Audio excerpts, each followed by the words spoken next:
देश महान के। पूछता है कि भोजपुरी में क्या होता है और कैसी कैसी फिल्म बनती है। अगर आपकी भोजपुरी भाषा को कोई बुरा बोल रहा है तो आप ये वाला वीडियो उसको जरूर दिखाइएगा, क्योंकि इस वीडियो में मैं बताने वाला हूँ कि भोजपुरी का और होकर 7 साल में मृत्यु हो जाला।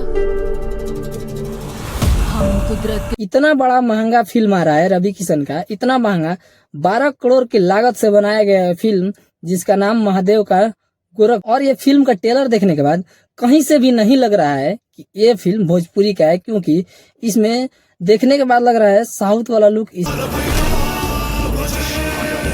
जे प्राण लिंग के रक्षा खातिर कौनो इसे भी ऐसा नहीं लग रहा है कि ये भोजपुरी का पिक्चर है, लग रहा है ऐसा कि ये साउथ का कोई पिक्चर है।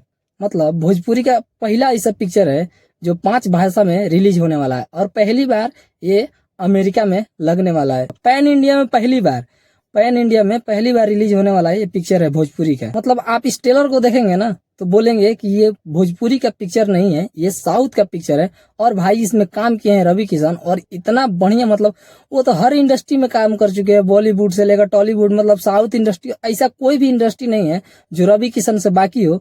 और लास्ट में ये वाला इतना धमाकेदार फिल्म बनाए है ना कि देखने के बाद मतलब आपको लगेगा कि हाँ भोजपुरी में पहली बार कोई काम किया है, और इस तरीके से काम किया है ना कि अभी फिल्म छोड़िए, अभी तो फिल्म का ट्रेलर आया है, और जब फिल्म आएगा ना तो बॉक्स ऑफिस पे धमाल मचा देगा। ये पूरी फिल्म मतलब धमाल मचा देगा।